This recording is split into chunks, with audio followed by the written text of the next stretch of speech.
My name is Imam Karim Al Hassan, and what I am about to tell you almost died with me. There are stories meant for the grave, truths that burn too brightly to be spoken in ordinary light. I have carried this one in silence, hidden beneath years of prayer, beneath discipline, beneath the weight of a life built on certainty. But silence began to feel like disobedience, and I made a vow. If I survived that day, if breath returned to my lungs, if my eyes opened again to this world, I would speak. Not because I am fearless, but because I am no longer allowed to be silent. Because what I saw, what happened to me in the middle of a Friday prayer, was not meant to remain hidden. It was given. And what is given in the presence of eternity must be carried into time, even if it costs everything. I was an Imam, a man trusted to guide others toward God. To a man who stood at the front while others followed behind, I spoke with certainty. I lived with structure. I believed I understood the path. But there are moments when heaven interrupts the life you have carefully built, moments that do not ask permission, moments that tear open everything you thought was complete and reveal what was missing. That moment found me, not in rebellion, not in doubt, but in devotion, in prayer, in the very place I believed I was closest to God. And what I encountered there was not a vision born of imagination. It was not a passing thought. It was not something I could dismiss or explain away. It was presence, living, undeniable, eternal. And it changed me, not slowly, not gently, but completely. There are things I still struggle to say aloud. Even now, my hands remember the trembling. My chest remembers the weight, because once you see what I saw, you cannot return to ignorance. Once you hear what I heard, you cannot pretend you did not. This is why I resisted. This is why I remained silent, because I knew the moment I spoke, everything would change. But the call did not leave me. It followed me into my sleep. It waited in the quiet. It returned again and again until silence became heavier than truth. And now I can no longer carry it alone. The truth must be told, not for my sake, not for attention, but because I was chosen to witness it. And when you are chosen, you do not belong to yourself anymore. You belong to the message. I am not speaking as a scholar now, not as a teacher, not as a man who has all the answers. I am speaking as someone who stood on the edge of eternity and was allowed to return. When as someone who heard something that did not come from this world, as someone who was called personally, deeply, irrevocably, and I still hear it. Even now, as I speak to you, it echoes within me. He called my name in the dark, not with sound, not with language, but with a knowing so deep it broke through everything I thought I understood. I did not go searching for this. I did not question my path. I did not ask for a sign. But truth does not wait for permission. It arrives, and when it does, you are left with a choice, to speak or to bury it. I tried to bury it, but truth does not stay buried. It rises, it burns, it calls, and so I am here keeping a vow I made in a moment I cannot escape. A vow forged between fear and eternity. A vow sealed by what I saw on that Friday.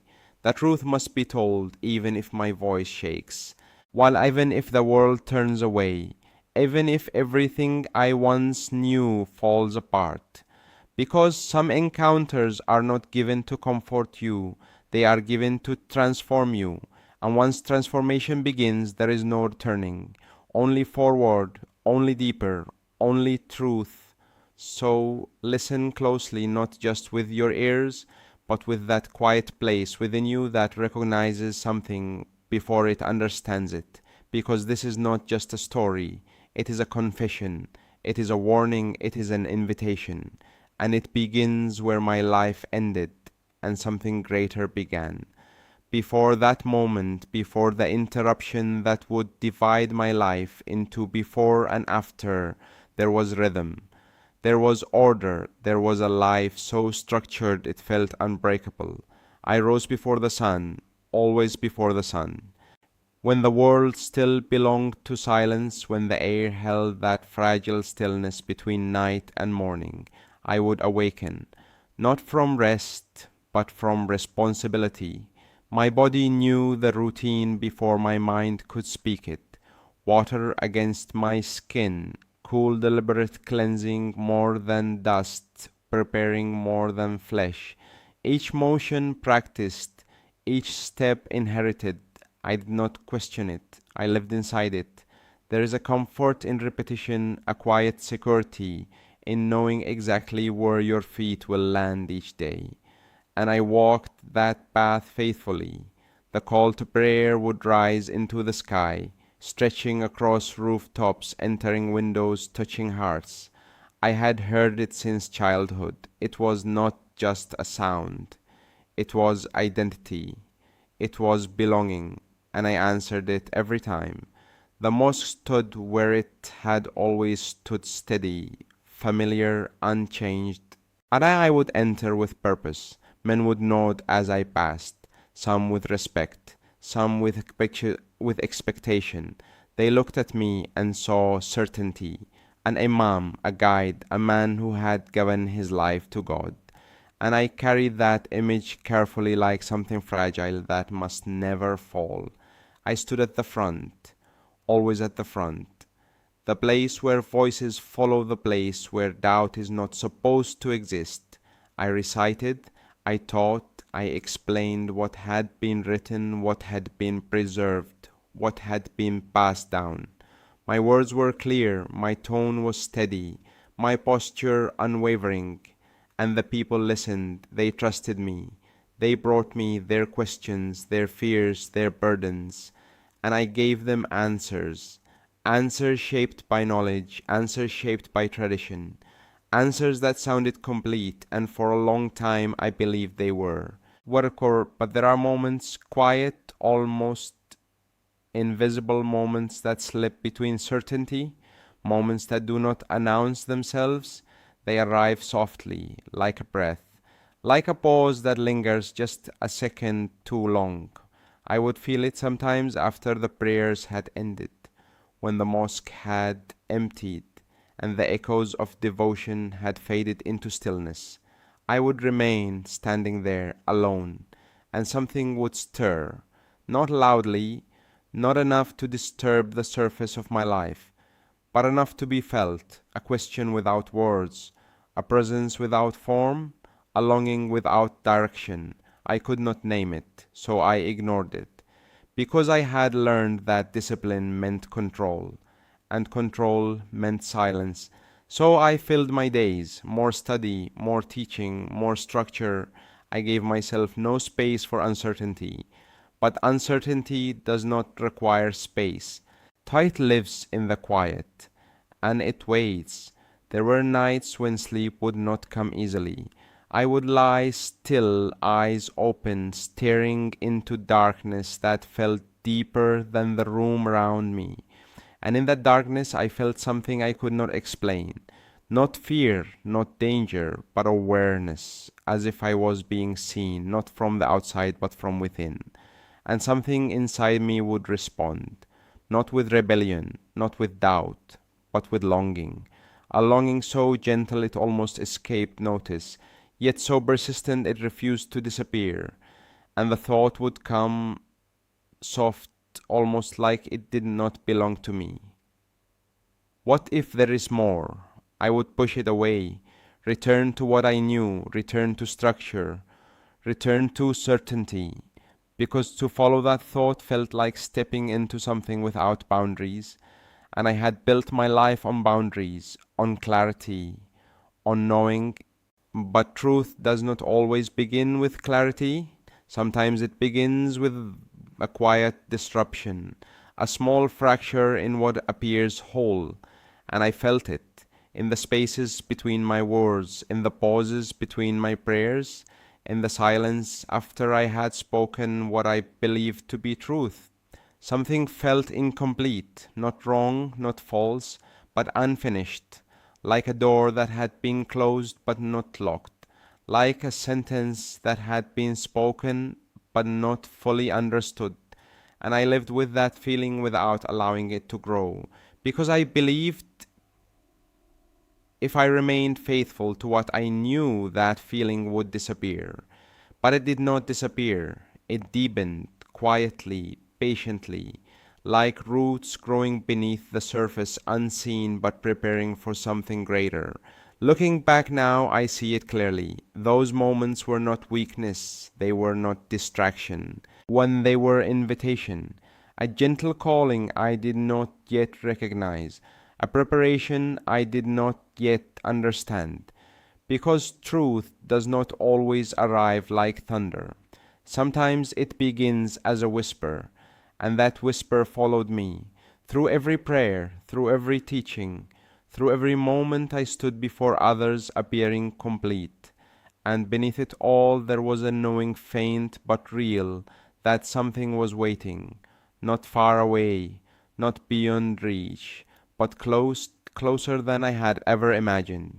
And the words echo now with a clarity I did not have then. You were brought here to remember, not to abandon my devotion, but to fulfill it, not to reject what I had known, but to see beyond it. But at the time I did not understand. I only continued day after day, step after step, certain on the outside, but quietly searching within.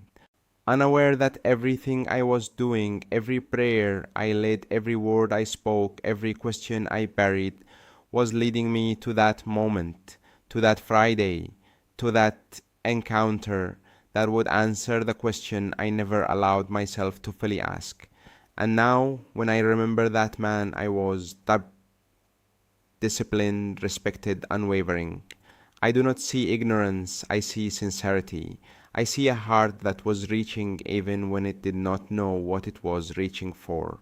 And I feel no judgment towards him, only a quiet sorrow and a deeper love, because I know now he was standing at the edge of something eternal without knowing that eternity was already reaching for him, and the whisper remains steady, unrelenting, alive.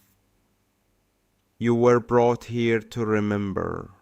And even then, before I understood, something in me was already beginning to remember. And when I let go, I did not fall. That is what I expected. Some kind of descent, some kind of darkness swallowing me whole. But there was no falling, there was arrival. As if the moment I released my grip on the world, I knew something greater received me, gently, completely. The mosque was gone, not fading, not dissolving, gone, not replaced by emptiness, but by something more real than anything I had ever touched. I was no longer standing, no longer bound, no longer contained. I was present, fully present, and everything around me was light. Not a light that shines from a source, but a light that is the source. It surrounded me, but it also moved through me, soft yet immeasurable, alive yet still. It did not overwhelm, it embraced. And for the first time in my life, I felt no need to hold anything together, no need to lead, no need to understand, and no need to be anything at all, because in that place I was already known, completely, and the peace it is impossible to describe it without diminishing it. It was not the absence of conflict, it was the presence of wholeness, a peace so deep it felt like every question I had ever carried had simply dissolved, not answered, but fulfilled. And I realized this was not unfamiliar. It felt like remembering something I had forgotten long ago, like returning to a place I had always belonged but had somehow left behind, and the words formed within me without being taught. You were brought here to remember. I did not think them. I did not create them. I recognized them, and as that recognition settled into me, I became aware I was not alone, There were presences, not bodies, not forms, but awareness, conscious, living, near yet not separate. I could not see faces, I could not hear voices, but I knew they were there. Not watching, not judging, simply present, like witnesses to something sacred, or perhaps participants in it. There was no fear in their presence, only a sense of belonging, as if I had stepped into something ancient, something eternal, something that had existed long before I ever took my first breath. Time no longer moved, there was no before, no after, only now. A now that did not pass but expanded. Every moment felt infinite yet gentle.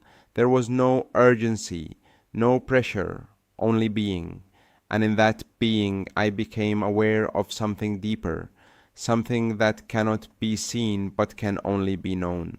Love, not the kind that fades, not the kind that depends, not the kind that asks, but a love that is, a love that holds everything without effort, a love that sees everything without turning away. It moved through the light, through the stillness, through me, and I understood this was not a place I had entered. It was a reality I had forgotten. The world I had come from suddenly felt distant, heavy, limited, like a shadow of something far greater. All the structures, the routines, the definitions, they belonged to that world. But here there were no boundaries, no divisions, only truth, pure, unfiltered, undeniable, and I felt myself expanding, not physically, but in awareness, as if layers of limitation were being removed one by one, revealing something deeper, something truer, something eternal. And again the call, not louder, but closer. He called my name in the dark, and I understood now the darkness had not been absence. It had been transition, a passage, a doorway, and this light was what had always been waiting on the other side. I did not want to leave. That thought came not from fear, but from recognition. Why would anyone want to return after touching something so complete? Why would anyone choose the weight of the world after feeling this freedom? But even as that thought formed, I knew this moment was not yet finished. There was more. Something ahead, something approaching. The light shifted, not dimming, not changing, but focusing, as if everything that surrounded me was preparing for something greater to be revealed. The presences grew still, the peace deepened, and my awareness sharpened, because something or someone was coming, not from a distance, not from somewhere else, but from within the very light itself, and my soul recognized it before it appeared. A trembling began within me. So not fear, not uncertainty, but reverence, the kind that silences everything, the kind that makes you aware you are standing before something beyond comprehension. And I knew whatever came next would not just change what I understood, it would change who I was. And the echo returned, steady, undeniable, alive. You were brought here to remember, and I stood there no longer searching, no longer questioning, only waiting. Because in that place, waiting did not feel like delay. It felt like destiny unfolding, and I was no longer afraid of what was coming. Because whatever it was, it already knew me, and somehow I knew it too. He called my name in the dark, and now I was about to see who had called me. And then he revealed himself, not as a sudden figure breaking through the light, not as something separate from what surrounded me, but as the light itself gathering, focusing, becoming known. It is difficult to explain this without diminishing it, because he did not arrive. He was already there, and yet in a single moment I became aware of him, fully, undeniably, eternally. There was no confusion, no hesitation, no need to ask who stood before me, because something deeper than thought, deeper than doctrine, deeper than everything I had ever learned, recognized him instantly. Jesus, not as a concept, not as a name spoken in discussion, but as presence, living, complete, unmistakable, and everything within me fell silent, not forced into silence, but drawn into it, because when truth stands before you, words become unnecessary. I could not look away, not because I was held, but because I was seen. And in that seeing, everything opened. My life, every moment, every intention, every hidden thought unfolded, not in sequence, not in fragments, but all at once, like a single breath containing everything I had ever been. I saw my childhood, the moments of innocence, the moments of shaping. I saw my devotion, the prayers, the discipline, the sincerity that had carried me. I saw my questions, the ones I buried, the ones I silenced, the ones I was afraid to follow. And I saw my heart, not as others saw it, not as I presented it, but as it truly was. Nothing hidden, nothing softened, nothing disguised, and yet there was no condemnation. That is what broke me, not judgment, not correction, but understanding, complete, unwavering, a gaze that held every part of me and did not turn away. And in that moment I felt something I had never known in all my years of seeking God. I felt known, not known for what I did, not known for what I believed, but known for who I was beneath everything. And the weight I had carried my entire life began to dissolve, not because I had earned it, but because I was in His presence. I could not stand, not physically, but inwardly. Everything in me surrendered, not out of fear, but out of recognition, because there is a moment when truth becomes so clear that resistance no longer makes sense.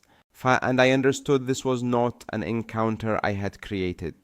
This was not something I had reached. This was something I had been brought into, a meeting arranged beyond my understanding, a moment chosen for a purpose I had not yet seen.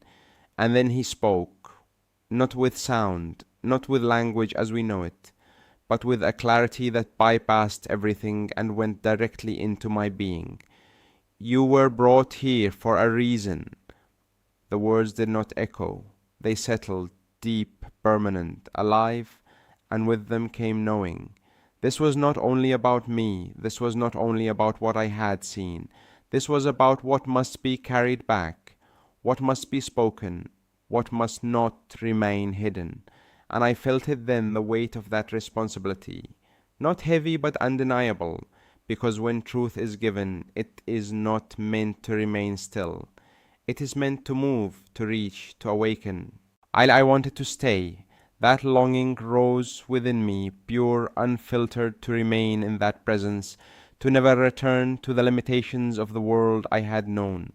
But even that longing was understood, seen, held, and gently released, because this moment was not the end, it was a beginning, and then something deeper unfolded, not as a command, not as a demand, but as an invitation, a calling, to see beyond what I had known, to understand beyond what I had been taught, to create something that would change everything. And I realized this encounter was not given for comfort, it was given for transformation, not to affirm what I already believed, but to reveal what I had not yet understood. And the truth of it burned, not painfully, but clearly, like light exposing what had always been hidden in shadow. And I knew with a certainty that did not come from thought that I would not leave this moment unchanged, that everything I had been, everything I had built, everything I had believed would now have to pass through this truth, and either stand or fall away. And within that realization the words rose again, not from Him but within me, as if placed there, sealed there, awakened there.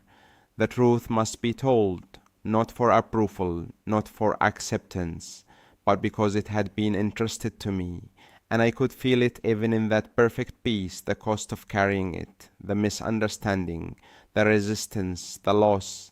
But none of it mattered, because when you stand in the presence of truth, everything else becomes secondary.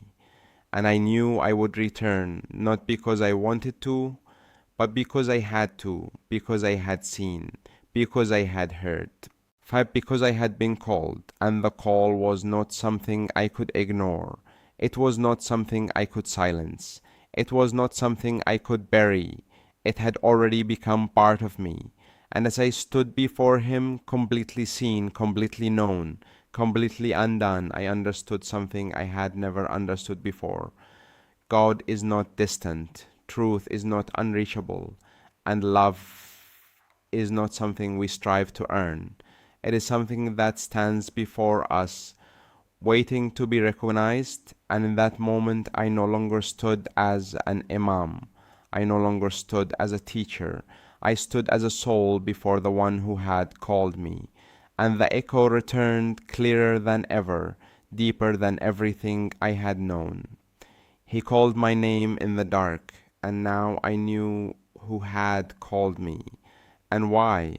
The truth must be told. And as I stood before him, held in that light that did not fade, known in a way that left nothing hidden, the revelation began, not as information, not as instruction, but as sight. He did not hand me words, he allowed me to see, and what I saw was the world, not as I had known it through distance and assumption, but as it truly is, alive, searching, reaching.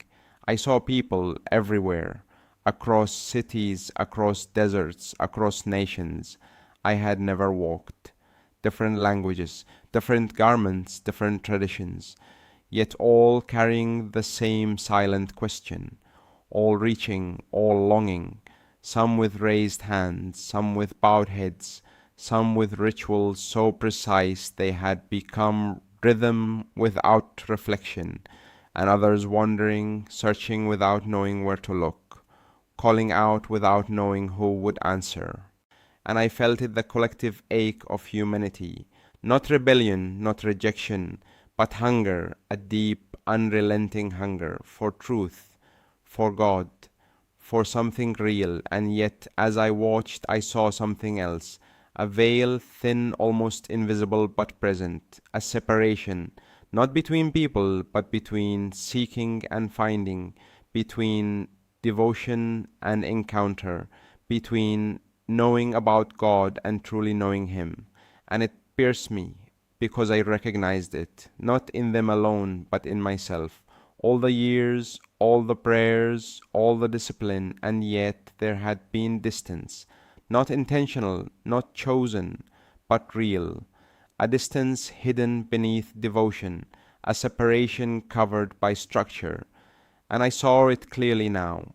It is possible to spend your life speaking of God and still not truly know Him. That realization broke something inside me, not my faith, but my understanding of it. Because I saw my sincerity, I saw my devotion, I saw my obedience, and still I saw the distance, and I could not deny it, because in His presence everything is truth, and truth does not accuse, it reveals. And what was revealed was not meant to condemn me, but to awaken me. Then the vision widened, the world began to tremble, not physically, but spiritually. I saw confusion spreading like a quiet storm, voices rising, each claiming truth, each pulling hearts in different directions, and people standing in the middle of it, uncertain, overwhelmed, searching harder but finding less. And I understood. This was not chaos without purpose, this was shaking, unnecessary shaking, because what is built on surface cannot survive the weight of truth. And the words formed within me, not as something I created, but as something revealed. The world must be shaken before it can be restored, not destroyed, not abandoned, restored. But restoration requires exposure. It requires everything hidden, everything incomplete, everything misunderstood to be brought into the light. and I saw it happening, not in one place, not in one group, but everywhere. A stirring, a disruption, a breaking of what had been taken for granted, and beneath it all a call, not loud, not forceful, but persistent. Return, return to what is real, return to what is living, return to what is true, not to systems, not to labels, but to relationship, to encounter, to knowing. And then it became personal again. The vision narrowed, and I saw my own life not as a sequence of actions, but as a path that had brought me here. Every prayer, every teaching, every moment of sincerity, none of it wasted, none of it meaningless, but incomplete, not wrong, but unfinished. And I understood I had been faithful, but I had not yet fully seen. I had been devoted, but I had not yet fully known. And this moment, this encounter was not a rejection of my past. It was its fulfillment, the answer to the question I had never fully allowed myself to ask. And then the call deepened, not outward, inward, a command not spoken but undeniable. Keep speaking. It did not come with explanation. It did not come with comfort. It came with authority, a knowing that settled into me that what I had seen, what I had been shown, was not for me alone. And I felt it then, the weight of it, the responsibility, the cost. Because truth, when spoken, does not always bring acceptance. It brings division, for it brings resistance. It exposes what many would rather leave hidden. And I knew to carry this would mean losing things, losing comfort, losing certainty, perhaps even losing the life I had built. But even that did not matter, because when truth is revealed, obedience becomes the only response, and the words came again like a thread woven through everything I was seeing.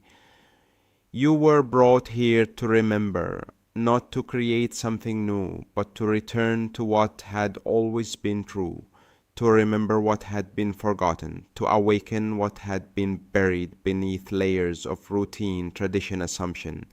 And I saw it clearly now. This is not about one path, or one people, or one moment. This is about awakening, a global awakening, a stirring that cannot be contained. Why, a call that will reach into hearts regardless of where they stand, regardless of what they have been taught, regardless of what they believe they already know. Because truth does not belong to us, we belong to it. And it is calling, even now, and I felt both love, joy, and sorrow. Love for what was being revealed, sorrow for how long it had been hidden, misunderstood, overlooked. And I understood something that still humbles me. God is not distant from those who seek Him, but many have not yet seen Him clearly, not because they are rejected, but because the veil has not yet been lifted. And this moment, this revelation was part of that lifting, and the echo remains steady, unrelenting, alive. He called my name in the dark, and now I understand why. Because what I saw, what I was shown, was never meant to stay in silence. It was meant to move, to awaken, to call others the same way I was called, and I am still carrying it, still unfolding it, still learning what it means to speak what was given to me. Because the truth must be told, and I will keep speaking, even now, even here, because I remember and I cannot forget. And then, just as gently as I had been taken, I was returned, not gradually, not with warning, but suddenly. The light, the stillness, the presence collapsed into a single moment, and I was back. The mosque, the rose, the bodies, the sound. It rushed in all at once, like a wave crashing against a shore I no longer recognized. Voices returned, movement returned, time resumed, but I was not the same. I stood where I had stood before, yet everything felt distant, heavy, dim, like stepping out of eternity into something smaller than I remembered. My body felt unfamiliar, far as if I had been placed back into something I no longer fully fit. My breath came quickly, then slowly, then uneven. My heart struggled to find its rhythm again, and the world around me continued as if nothing had happened, as if heaven had not just touched the earth, as if eternity had not just opened in the middle of a Friday prayer. And that was the first weight I felt, not confusion, not fear, but separation. I had seen something real, and now I stood among people who had not. And there are no words for that distance. I finished what I had started, not because I was present, but because my body remembered what to do. Routine carried me when my mind could not, when my soul was still somewhere else, echoing with what it had seen, what it had felt, what it could not forget. And when it ended, the world resumed its noise. People spoke, but they moved, they returned to their lives. But I remained standing between two realities, one I had lived in and one I had now touched, and I knew nothing would ever be the same. I tried to hold it in, at first, to carry it quietly, to contain something that was never meant to be contained. Because how do you speak of what has no equal in human language? How do you explain what cannot be reduced to words? I told myself it was too much, too sacred, too dangerous. So I remained silent. But silence did not bring peace, it brought pressure, a growing weight within me that would not settle. Because truth, when it is given, does not remain still. It moves, it presses, it calls to be released, and the voice returned not from outside but from within. Keep speaking, soft, unrelenting, unavoidable. I resisted it, either not out of disobedience but out of fear, because I knew what speaking would cost. I knew the world I lived in. I knew the expectations placed upon me.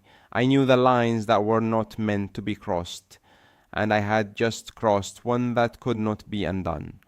Still I began to speak, carefully, quietly, not everything at once, but enough to test the weight of it.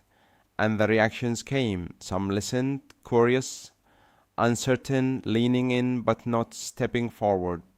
Some grew distant, their eyes changing, their posture shifting, something in them pulling away, and some rejected it completely, not with violence, but with dismissal, as if what I had experienced was something to be explained away, reduced, contained. And I understood then truth does not always meet open hearts. Sometimes it meets resistance. A one not because it is false, but because it disrupts what feels safe. And the cost began to unfold, not all at once, but steadily. Conversations changed, silences grew, spaces that once felt familiar became uncertain. I felt it in the way people looked at me, in the way they paused before speaking, in the way some avoided what I had said as if not acknowledging it could make it disappear. And for the first time I felt alone, not physically, but deeply, because I carried something that could not be shared in its fullness, something too vast, too sacred, too disruptive to fit inside ordinary conversation. And doubt came, not about what I had seen, that remained clear, untouched, unshaken, but doubt about myself, about my place, about what I was supposed to do next. Because obedience is not always clear, it is not always easy, it does not always come with a map, it comes with a call, and you must choose whether to follow it or to return to what is comfortable. And I stood there between those two paths, silence or truth, comfort or obedience, and I understood something then, something that has not left me. Truth carries a cost, not because it is meant to harm, but because it exposes. It reveals, it unsettles, and not everyone is ready for that. But even in the weight of that cost, the call remained steady, persistent, alive. Keep speaking. And beneath it, another echo, deeper, quieter, but just as real. He called my name in the dark. and I knew this was not something I could walk away from, not without losing something greater than comfort, not without betraying what had been entrusted to me. So I remained not unchanged, not untouched, but committed. Why, even in uncertainty, even in isolation, even in the quiet spaces where doubt tried to return, I held on to what I had seen, what I had felt, what I had been shown, because truth once revealed does not leave you the same, and it does not release you. It walks with you, it speaks within you, it shapes you, until you become a vessel for it. And I am still becoming that, even now, still learning what it means to carry something that cannot be denied, something that continues to unfold even in the midst of resistance, because the story did not end when I returned. It began, and I am still walking it, still speaking it, still answering the call that changed everything. The truth must be told, no matter the cost. And now I am no longer speaking only of what happened to me. I am speaking to you. But because what I was shown, what I was entrusted with, was never meant to remain contained in my story. It was meant to reach you, not by accident, not by chance, but because something within you is ready to hear it. You may not understand why you are still listening. You may not even agree with everything you have heard, but something has held you here. And I tell you now, that is not coincidence. That is the same quiet call that once found me, the same presence that interrupted my certainty, the same voice that still echoes within me. He called my name in the dark, and now he is calling yours, not through noise, not through pressure, but through something deeper, something that reaches beyond logic, beyond tradition, beyond what you have been told to believe. A knowing, a stirring, a question that will not leave you, and you can ignore it. How many do? You can silence it, many try, but you cannot erase it, because truth, once it touches you, remains. I have seen what is coming, not in fragments, not in fear, but in clarity, a world awakening, a world shaking, a world being drawn toward something real. And I must tell you, this is not a time to remain asleep. This is not a time to stand at a distance. This is not a time to rely only on what you have inherited without ever seeking what is true, because what is coming will require more than surface belief. It will require knowing, living, encounter, and I say this not with urgency born of fear, but with urgency born of love, because I have seen what it means to stand in truth, and I have seen what it means to live without fully knowing it, and the difference is everything. For so I ask you, not as a teacher, not as a man above you, but as someone who was interrupted by truth, what are you holding on to that you have never questioned? What have you accepted without ever encountering it for yourself? Where is your heart when everything else is stripped away? Because one day you will stand in that same stillness, that same light, that same presence, and in that moment only what is real will remain. This is why I speak, not to change your identity, not to argue your past, but to invite you into something deeper, something living, something true. Return not to noise, not to division, not to fear, but to truth, to relationship, to the one who calls, not from a distance, but from within the depths of your own soul. Return to the Gospels, not as text alone, but as encounter. Return to Christ, as not as a concept, but as presence, living, calling, waiting, because I have seen him. I have stood in that light, and I cannot pretend otherwise. And if what I carry has reached you even in the smallest way, then you have been given something, a moment, a choice, and I say this with everything in me. The truth must be told, not just by me, but through your life, through your seeking, through your willingness to step beyond what is comfortable and into what is real. And the time is not later, it is not someday, It is now, you feel it, even now, that quiet pull, that question rising, that awareness that something is calling you deeper.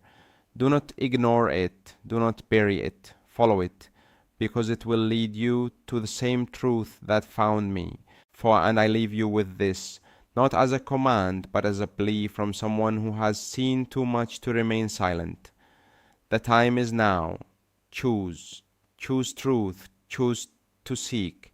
Choose to respond to the voice that calls you even in the dark. Because once you hear it, you will never be the same. And that is where everything begins. And now I am left with what cannot be undone. Because there are moments in a man's life that do not pass, they remain, not as memories, but as living realities carried within him. What I saw did not fade when I returned. It did not soften with time. It did not become easier to explain. If anything, it became clearer, sharper, closer, like a flame that refuses to go out. And I have learned something since that day, something I did not understand before. Once truth is revealed, you cannot go back to not knowing. You can try. You can distract yourself. You can bury it beneath routine, beneath noise, beneath the comfort of familiar beliefs, but it will remain, waiting, calling, unfolding, because truth is patient and it does not forget you. I have stood in rooms filled with people and still felt alone, not because I was abandoned, but because I carried something unseen, something that cannot be placed into ordinary conversation. And yet I am not alone, because what I encountered did not leave me. It walks with me, it breathes through every quiet moment. It returns when the world grows loud and reminds me of what is real. He called my name in the dark, and that call did not end in that moment, it continues, even now, even here. And I know if you have listened this far, if something within you has not turned away, then perhaps you have felt it too.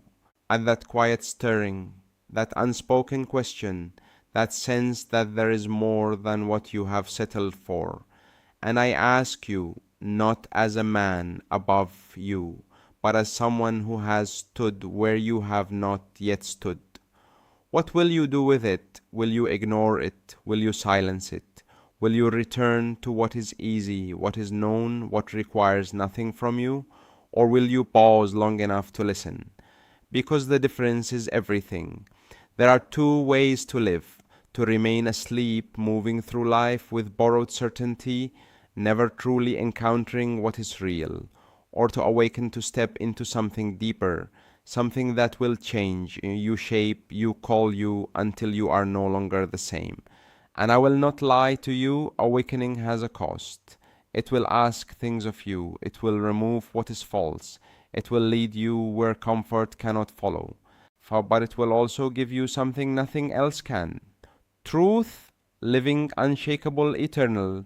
And once you taste it, nothing else will satisfy you again.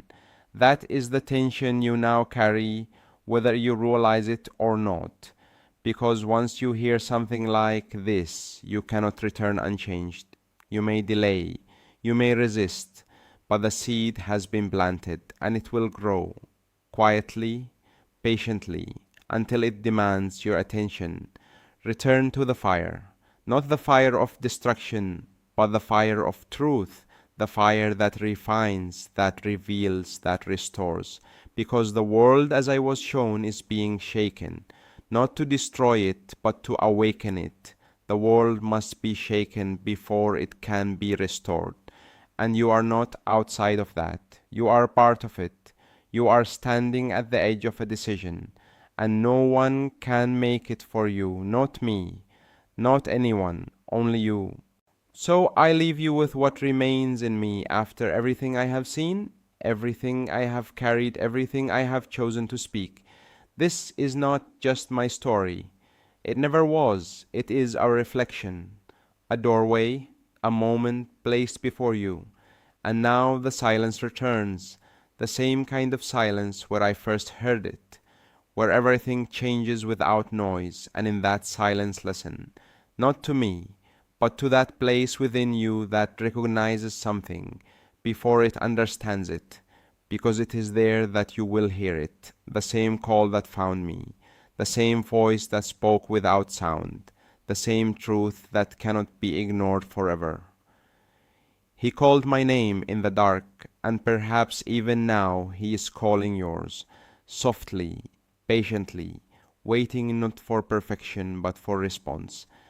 And so I leave you here not with answers but with a question that will follow you long after this moment ends.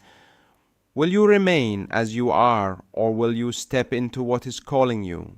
Because once the veil begins to lift, there is no returning to sleep, only awakening, only truth, only the path that leads deeper into what is real, and the echoes remain fading but never gone. This isn't just my story, the truth must be told. The time is now. Choose